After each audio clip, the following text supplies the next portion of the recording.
I'll do it. Okay, it's good to see everybody. Welcome. Happy Monday. Let us get on. It's a new Parsha. This is like one of the packed Parshas. All these Parshas are packed. There's something about the Parshias, the later Parshias of Bereshis, Genesis, they just have so much. There's a new Chumash that I actually have in front of me. I'm trying to get something open over here. It's a new Chumash. It's super cool. I just lost something I needed that I really need. So this is what it looks like. So Yankee Tauber wrote it, which is super cool. It gives a fantastic translation. Rabbi Weinberg's always in here. He likes to disturb my class. Are there pictures in the Chumash? No, there's no pictures. There is. Well, no, there might be, but I'm trying to open. One second. I'm just trying to find something. I apologize for this delay, everybody. Okay. Anyway, let's just go right into it. What does he explain over here? He explains a few things. First of all, this entire episode, the Parsha takes place over the course of 20 years. So Yaakov is going to have to leave. Yaakov has to get out because he stole the blessings. He stole the blessings of Esav. His mother told him to do it. But we explained last week why he had to steal the blessings, because Esav wasn't really fitting and ready for these blessings. Anyway, you can only talk to somebody who's willing to listen. In fact, the Gemara says that. It's not only in psychology should you talk to people that are going to listen. The Gemara says you should only talk to, I think it's a halacha, actually. You're only allowed to talk to somebody or admonish somebody or give somebody advice if they're willing to take it, if they're open to take it. We spoke about Al-Anon. I learned with somebody who's an Al-Anon. Nobody here, nobody that you know, so it's okay. I won't say his name anyway. Al-Anon is for family members who were part of alcoholics. Yeah, so you have Alcoholics Anonymous, and then you have Al-Anon, which is for people who are married or related to people that are in the program. And they suffer as well, clearly, obviously, right? And the problem is you try to change the person and you drive yourself crazy, trying to change the person. But the problem is you have to realize at some point that they're not willing to change. They're just not in the mindset to do it. And you have to be the one that breaks apart the relationship or steps away or doesn't get involved anymore. Rivka understood this. Yeah, Rivka understood this, and Yitzchak was trying to give one last hoorah to his son, Esav, to try to curb his enthusiasm. No, try to curb his energy, his spiritual energy. He spoke about where he's rooted within Hashem, and but it was just not fitting. Ultimately, it will come to fruition. Esav's expression of who he really is and the good side of him will come to fruition when he has great-great-grandchildren thousands of years later. Namely, you have Rabbi Akiva comes from him, Onkelos, Shmaya, Avtalia, and all these great architects of the Torah. Now, Yaakov has to leave. And Rivka says, you got to get out of here because your brother, I heard, well, she actually had nevuah, she had prophecy that he wants to kill you. So let's just lay low, get out of Dodge for a little while. Yitzchak, at least Yitzchak had a different reason why Yaakov should leave. Because, like in the movie Coming to America, he goes to sow his royal oats. He says he's going to go take a wife. He's going to go take a wife. That's a good reason to leave. I don't know if Yitzchak's naive, but the way it's presented in this Chumash, I thought it was fantastic. It's almost like he is. Yeah, okay, of course you got to get out of here. You got to go find yourself a wife. You're 63 years old already. He was 63 years old. He arrives, he leaves. He leaves his family's home. And then he arrives, he's heading to Haran. He's heading to where Lavan lives, Padam Aram. But he doesn't arrive until he's 77. If you do the calculation, you'll see that he doesn't arrive, he arrives 14 years later. So where was he for 14 years? Rashi famously explains that he was in the yeshiva of Shem and Aver. Shem is the son of Noah, and then Aver is the son of Shem. We're called Semites. Yeah, why are we called Semites? From Shem, the name Shem. He stayed there for 14 years. He had Yaakov, for the most part, had a pretty tranquil life. For 14, obviously 14 years in yeshiva, in Kollel, that's a pretty easy life. And he dwelled in the tents back home in where his parents were. And now he's got to go to Lavan, where things are going to be very dark. And that's sort of, what's it called? Foreshadowed by the fact when he's on his way to Padam Aram, to Haran, same place, And Rashi says, the Torah says he encounters the place. He arrives at the place. The only time the Torah ever uses the word the place, hamakom, as opposed to the place of such and such, the place of this. But the place refers to Yerushalayim. And specifically the place within Yerushalayim where the Beis Hamikdash is, which is where the world was created from. That's called the place. The Kli Yakar brings that down. So he arrives at the place and he falls asleep. He's got a dream. Now it becomes dark immediately, right? The idea of dreaming and darkness. So our sages explain that this is an allusion to Gullus, exile, where things become dark and dreamlike. It says that when Mashiach comes, we're going to realize that we were like dreamers. Right now, everything's like a dream. It doesn't make sense. Yeah, in a dream, things don't have to make sense. They make sense to you in the dream, but once you're done with the dream, you're like, what was that? That doesn't make any sense. And that's how things are going to look like. That is Gullus. Gullus is dreamlike. You think things are real, but they're really not. No pun intended. And in the dream, he's going to see a ladder. He's going to see. Wait, Rabbi Weinberg comes in and he gives me commentary. 1 second. He's trying to say it loud so everyone can hear you. Kill him. Yeah. So he goes to the yeshiva. Isn't that the first place where Asa will look for him? I don't know. So anyway, okay, the whole thing. Okay, get your phone. The whole question is. Okay, I'm not going to say something. I'll tell you a question. Get your phone out of here. You're ruining my tape over here.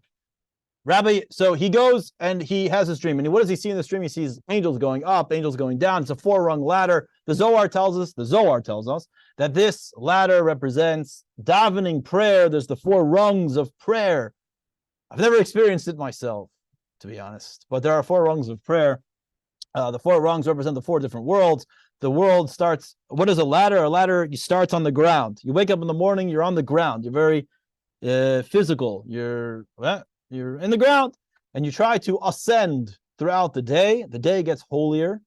Every day gets holier. Everything in holiness always ascends.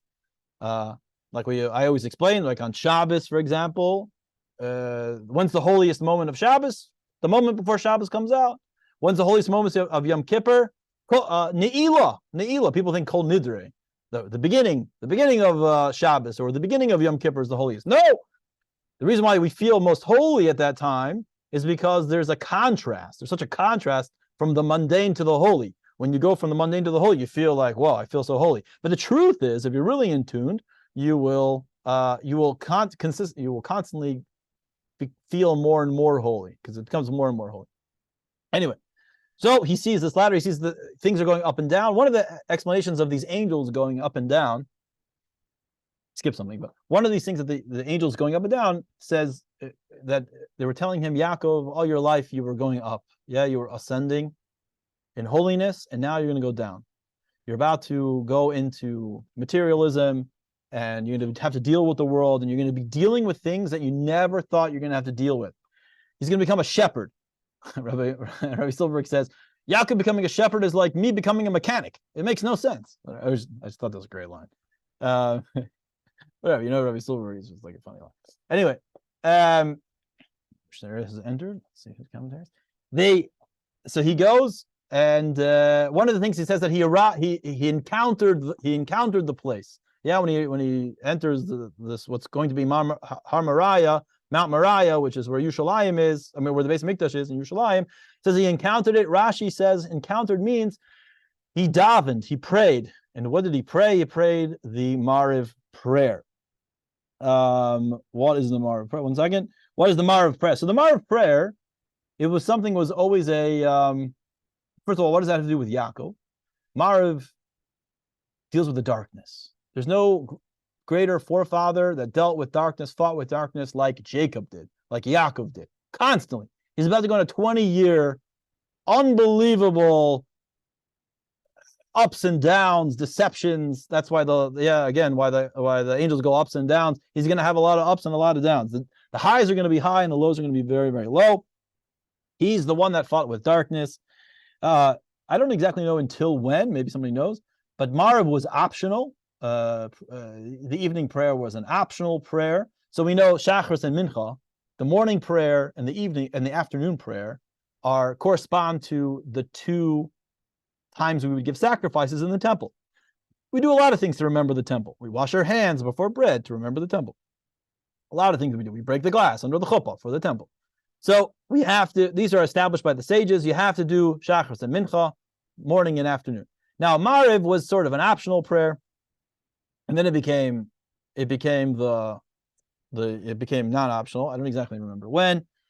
But because it was established much later as an optional, it was created as an optional prayer. If you forget certain things, like forget to say something about Rosh Chodesh, that's okay. You don't have to repeat it. As opposed to in Shachris or Mincha, if you forget to say something about Rosh Chodesh, the new month, or Hanukkah, which is coming up, you have to go back and you have to say it. Yeah, for those of you like Kabbalah, a little bit. Yaakov, why is Yaakov specifically connected with darkness? Because the name Yaakov is connected with Yud Akev. If you divide his name up into two, you can divide it as Yud.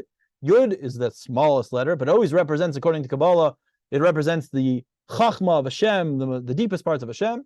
Akev, which is the second part of his name, is the heel, which is the most insensitive part of the body. We can walk on it, and it doesn't bother us. In fact, that's exactly where we walk. He connects the highest and the lowest. He has the ability to connect the highest levels and lowest levels, which is our mission in life, to connect the highest and the lowest. So he brings light into the darkness. He was the one that's equipped with to be able to deal with darkness. And that's represented by his name. We always explain that a name tells you your essence, it describes to you almost like, I guess you could say, your destiny. Torah, okay, saying the word destiny is kind of controversial to say for many different reasons, but in a certain way, there is a certain destiny that you have. And now you can change your destiny, right? Ein Mazel B'Yisrael. We have the option to change at any time. But it tells us what his mission is, and that is his mission. I was just learning a whole Hasidic discourse about names today. Why do we all could have the same name, right? Many people have the same name. So you're telling me a name represents my essence, but many people have the same name. So how does that work? It's because it's connected.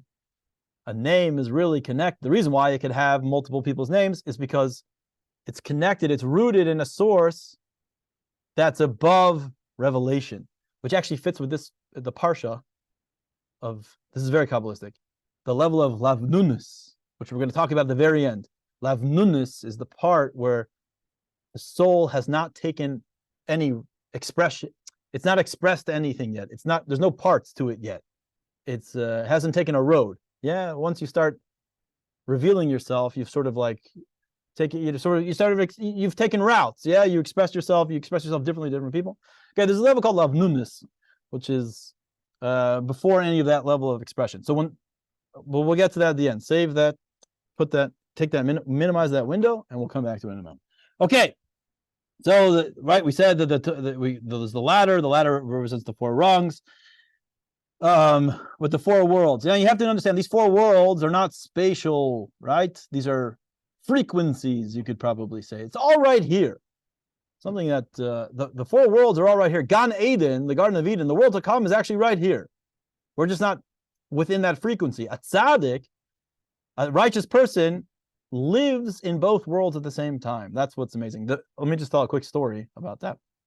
The Frierdiker Rebbe said, when the previous Rebbe was arrested, he had a gun. They held a gun to his head because he wasn't giving in to any interrogation. So he said, that gun scares only someone with many gods and one world, which is how most people are who don't believe in God. Yeah, there's no God. Everything's a God. I worship fashion. I worship money. I worship image. So they got many gods. And so they don't want to lose their life because everything about their life is this world. But it doesn't, he said, it doesn't affect someone with one God and two worlds. Yeah. So the basic idea perhaps is that the soul lives on. Okay, we know as Jews that the soul leaves the body and it continues to live on. We're souls, we're not bodies, we're souls. So the souls live on. So the Rebbe explains a little bit differently. The Rebbe says that's not what he was saying. The Frierdiker Rebbe, the reason why the Frierdiker Rebbe, the previous Rebbe, wasn't scared at all is because he lived in both worlds at the same time. He lived in that spiritual world, whatever world that is, and he lived in this physical world. Every righteous person has that, truly righteous. That's why there's only, a handful in every generation, and we don't even know who they are. Okay, so it's all right here. You just have to be able to tap into the different frequency. That's what Mashiach's going to come. Mashiach is going to teach us. Mashiach is just a teacher. Right? He's not just a teacher. He's a king. But he's going to teach us how to look at the world. That you don't need to do any cataclysmic change. The Rambam says, don't think the world is going to change. The world is going to continue the way it is. You're just going to see things differently, how they're supposed to be looked at. Yeah, I just felt like I had to say that. Okay, now, so what are these? Let's just stuck on this ladder for a little bit. What are these angels? What are they doing? So we gave many different, there were metaphors for many different things. One of them is the idea that angels, the job of an angel is to carry out, they're couriers. They carry out messages. They carry things out. They carry things out for God. They all work for God. So whenever we say something, anything we do, they carry it to the place that it needs to go, simply put. Our job is to extract the embers of godliness, meaning an ember is represented by light. Light and embers, light. Light means revelation. The godly core is everything. Our job is to extract that godly core. In other words, fan those embers. Who helps fan those embers or carry those embers to where they need to go once they're extracted? The angels. They carry them. That's what their job is. They carry them out before God, which means so that everything in the entire creation can experience what accomplishment you're doing. So you can accomplish something right here. This is very Hasidic and Kabbalistic. You just need to accomplish something right here, and it has an effect upon the entire creation. Past, present, and future. Also, another thing you should know, past, present, and future all exist at one point. They're all in existence right now. Okay, now, so Hashem appears to him and says, don't worry, Yaakov, I know you're scared. You're going down to Lavan. Don't worry, I'm going to be with you, and I'm going to bless you, and you're going to have a lot of children. In other words, all the blessings I gave to Abraham and the blessings I gave to your father Isaac, they're going to be given to you. You are going to be the one that carries that neshama. You're going to be the one that carries out, that fulfills the mission that your grandfather devoted himself to. It's going to be passed through you. What does he do? He wakes up and he goes, whoa, this is a holy place. And he realizes it's the place. He realizes it's going to be, that's where the Beis Hamikdash is going to be, the holy temple. And he says like this. Oh, so God says, one of the most famous lines is that you're going to have so many children, and they're going to spread Yama, Vakedma, Tzafayna, Vanegba. They're going to spread out throughout all the four corners of the world, which is perhaps the Chabad fight song. That's our fight song. That's what, yeah, we're all over the world. You're going to spread out. Your children are going to spread out all over the entire world. So that's what the Rebbe, we would always sing that by the Rebbe. Now, the Rebbe would encourage us to sing that, to go out onto all four corners of the world. Hence why I had to remain in Detroit, so I created a Chabad Academy. So I can go out the entire world, but just remain in my seat. So fine, he wakes up, he's excited. But what does he say? He says one of my most favorite lines of all time. He goes, you know what? This place is holy. God has promised me this. But you know what? You know when you'll be my God? He makes like a deal with God. I'll do what you say. I'll do what you say. But you have to promise me something. You have to give me lechem le'echol ubeged lilbosh. You have to give me bread to eat and clothes to wear. So there's three things I want to say about that. So simple meaning is that he wasn't really asking for much. You know, look, you can be my God. All I ask in return is that you give me bread to eat and clothes to wear. Number one thing we need to understand is, what do you mean he didn't have bread to eat and clothes to wear? No, he didn't. He actually didn't. What happened was, the story goes, Rashi tells us, when Yaakov left Esav, his brother was going to kill him, and he left the house. And so Esav, the Torah tells us that Esav says, I'm going to wait for my father to pass away, and then I'll go kill him. But he couldn't wait. He was a man of lust. So he goes, I'm not going to kill him, but I'll send my son Eliphaz. So Eliphaz, his son, runs after Yaakov and catches up to him. And Yaakov asks him, what are you doing here? He says, my father told me I have to come and kill you, but I don't want to kill you. Eliphaz was a good guy. So, but what should I do? I can't go back to my father. My father will kill me if I don't kill you. So he says, take all of my money and possessions. So Rivka and Yitzchak gave probably millions of dollars to Yaakov, to give Lavan as a dowry. He's got money. He's got like money in his pocket. He's a eligible bachelor. It's pretty good. Pretty good. He's very smart. He's tall. He's handsome. So he says, take all of my money. And the Gemara says a person who has no money is as if they're dead. So he says, take all my money and bring it all back to Esav and say, here, I have all of his possessions. I did what you told me to do. So he actually had nothing left. So that's a simple meaning. He said, God, you'll be my God, but give me bread to eat and clothes to wear because I got nothing else. Another explanation is he just wants the basics of life. That I just, please provide for me all the basics, whatever basics I need. But my favorite interpretation is like this, and I heard this in a Fabrangan, that I don't want a God, give me bread to eat and clothes to wear. In other words, when you'll be my God? If you can be involved in my life physically. I don't want some spiritual God that only deals with help me with my prayers and help me daven better and learn better and be whatever. I want to see tangibly in my physical life because I'm a physical being, and you'll be a God if you can affect me in my physical life. And God seemed to have taken a lot of pleasure in that because that's ultimately what God wants. I don't want to just live. People put me in a box like I'm just some spiritual being. I'm also a physical being. I had to conceal myself. You don't see me so clearly because if I just showed you the way I was, you wouldn't be able to handle me. You can't. I'm too much for you. So I have to put on these layers so that speaking a lot of metaphors so you can understand me in your own language. But I'm there in all the metaphors. Please, I'm there in the physical and this physical world. This chair is an expression of me as well.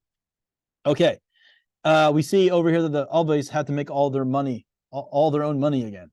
It's like Abraham didn't give all of his wealth to Yitzchak. Yitzchak had to make all of his money again, right? He made money from Avimelech. Abraham had more children, right? He didn't just have Ishmael and Yitzchak. There was also a daughter.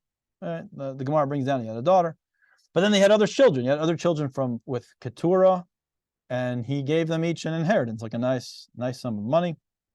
He sent them out to the east.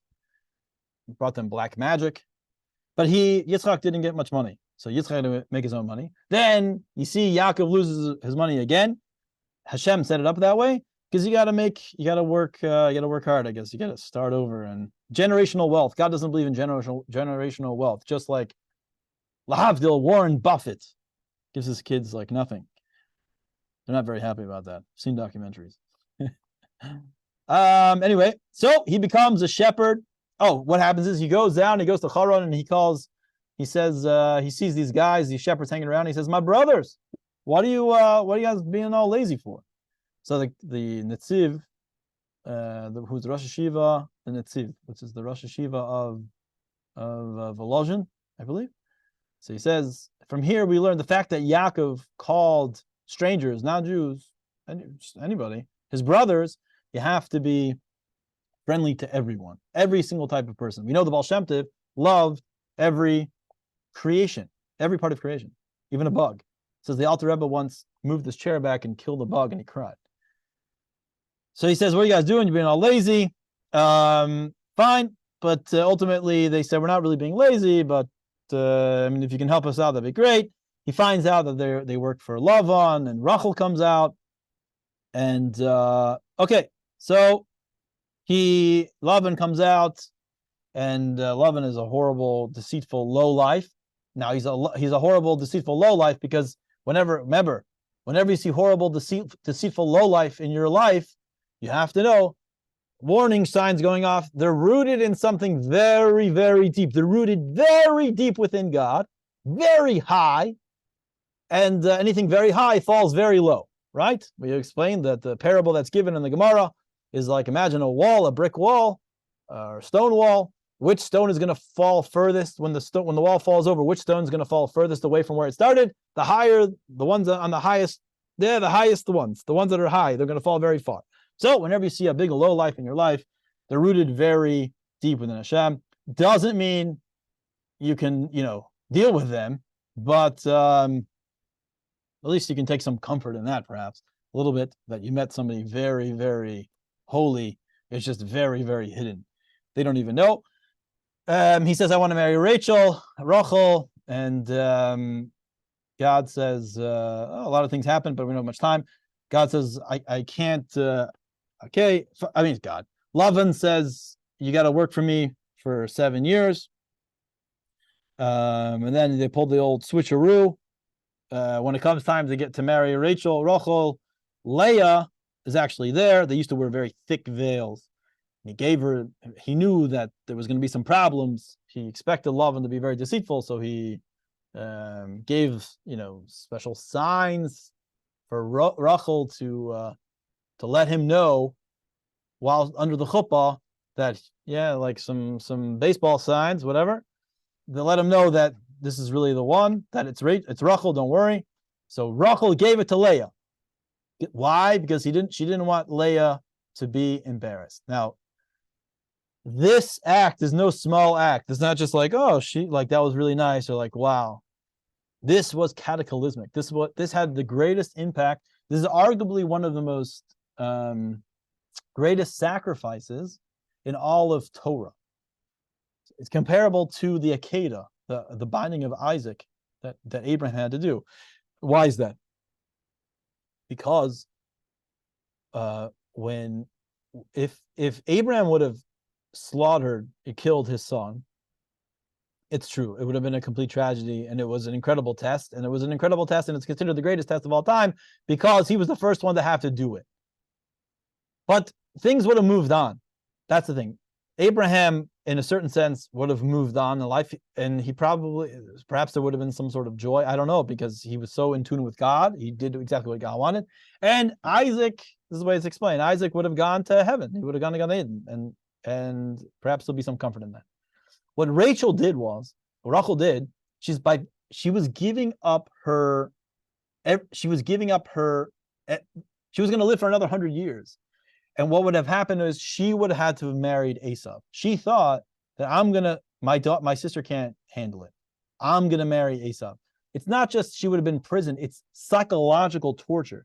She was willing to have psychological torture for the next 100 years. Who ultimately had that?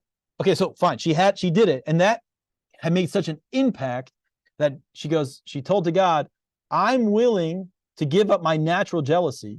I'm going to be naturally jealous of my sister because, look at her life, and I'm stuck with her. And so therefore you should as well, God, you should set aside your natural jealousy. What's your natural jealousy? That the Jewish people are going to sin. A sin means I'm much more involved in the physical world and other things than God. And I fancy it, and I lust after things, and I don't lust after my lover. I cheat on my spouse. Yeah, this is a God. You look past. Just like I look past my jealousy, you look past your jealousy, and God loved that, and that's why Rachel is the one who, while she's the one that prays for the Jewish people, and God says she convinced God to promise that at every exile will return, and God listens to that because he's like, all respect. He's got mad respect for Rachel, so to speak. Who ultimately did have to go through with a life like this? Anybody know? Who ultimately had to sacrifice for the rest of her life? Anybody know? Arguably the most common Jewish girl's name in all of Esther. Esther, very good, exactly. Esther, she had to live with Achashverosh for the next, let's say 15 years or however long he lived. I don't think he lived much longer. He lived a horrible lifestyle, like total party animal. But her son was Daryavesh was very much influenced by Achashverosh. Now, he was also influenced by his mother, but he didn't practice it didn't seem like he practiced as much of a Jew. He allowed Nehemiah to go back and build, Ezra and Nehemiah to go back and build the temple, but you could tell that she lived the rest of her life stuck in the prison and the palace, and she couldn't really be who she wanted to be. Anyway, Okay, so Leah and Rachel are going to have a bunch of children. First, Leah is going to have children. Then ultimately, Rachel will finally have children. Why do all of the mothers have a tough time having babies? All of our four mothers, except for Leah, but she had her own. Yeah, she had to deal with. She thought she was going to have to marry Asa for a long time. She had a lot of suffering doing it. But why did Sarah and Rivka and Rachel have a tough time? So the Gemara answer is because Hashem loves the prayers of the righteous. So He sets up an opportunity. I mean, has painful and what? But yeah, what? But He wants the prayers of the righteous. He wants them to pray for a child. Okay, I don't have much time because it's only half an hour. They eventually leave Lavan's house. Lavan catches up with them, and it says that Lavan kissed each one of the children. Lavan actually he realizes that they made a big escape, and Hashem makes him take a nap, and comes to him and says, "You don't touch them, or I'm gonna touch you." And he flips out, and he says, "Okay, I just wanted to go and say goodbye." So he goes and he says goodbye, and he kisses them. Says Lavan kisses them. So the Zohar tells us what is the idea of kissing the children goodbye. Lavan represents the deepest expression of God. Lavnunis, the whiteness. It's white. White is one color. It's one color.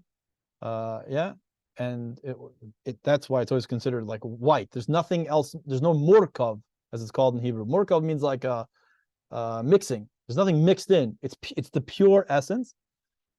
Kissing the child. Kissing is always represented by I take something from within myself and I press it on you so that you can absorb it.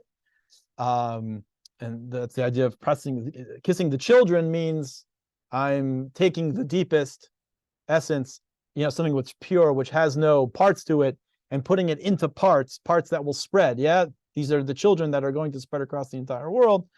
So that was accomplished at that time. Now, the question, do they know what was going on? Did Lavan know this? Yaakov know this? No, it's not clear. It doesn't seem like they really knew, but it doesn't matter. The Torah is telling us this, and the Zohar says this is the goal, and this is how the parsha ends. This is our goal. We have this ability to take the level of lavnunnis and spread it across the entire world. I apologize. I have to cut the class short. Well, not short. It's half an hour. 30 minutes. Anybody have any questions? Whoo. Take a breath. Thank you. That's it? Okay. Yes, real quick. Yeah, Moshe. Rabbi. Yeah, man. Okay. Thank you, Rabbi. When we recite the Amida, towards the end, there's a place where I believe you pause, and then you go to the back of the siddur and read the verses pertaining to your name. Yes. Very good. If it was Chabad, you would have known. Wait, okay, sorry. My Zoom shut out and then came back. I think I lost you. But you're talking about there's names in the back. There's names in the back. What's that all about? Yes. Okay. Yes. Okay. Moshe is talking about, if you look inside the siddur, in the Chabad siddur, my name is Elia, right? Aleph, Lamed, Yod, Hey. There's a pasuk for every passage in the Torah. Aleph, Lamed, Yod, Hey. The initials of my name are Aleph and Hey. There's a passage in the Torah that starts with the letter Aleph and ends with the letter Hey. What? Okay. Everybody has something like that. What's that all about? It says when a person passes away, they forget their name. And so when they go up to Shemayim, they ask you your name, I think, something like that. But what do you take with you when you go to Shemayim? All of the Torah learning that you know. And so we take passages of Torah, and this passage will come with us to heaven, and it'll remind us of our name.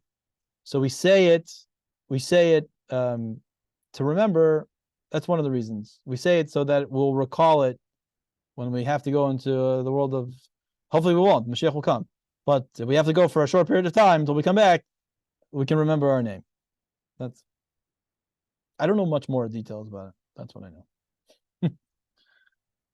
So I say two psukim because my name is Elia Leib. So I have Aleph, Hey, and then I say another pasuk with Lamed and Beis.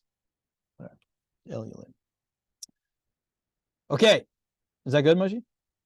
That makes sense? Yes, it is. Sorry, your connection's back. I don't know if it's your connection. It might be my connection because my it just shot out. So.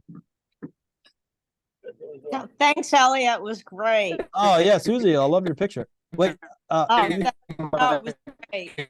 I can't hear anything, Mushy. I'm sorry. Text me, Mushy. I'm sorry. It's David. You had a question? Yeah. It's my connection. I'm sorry, guys. I'm gonna have to go. I can't hear anything. Yes, Robert. Okay. Everything's very choppy. I'll have to go. Please text me your questions. I love questions. Please text me them and I'll answer them in a voice note. Okay, be well. I'll speak Thank to you. you. Have a good day. See you guys.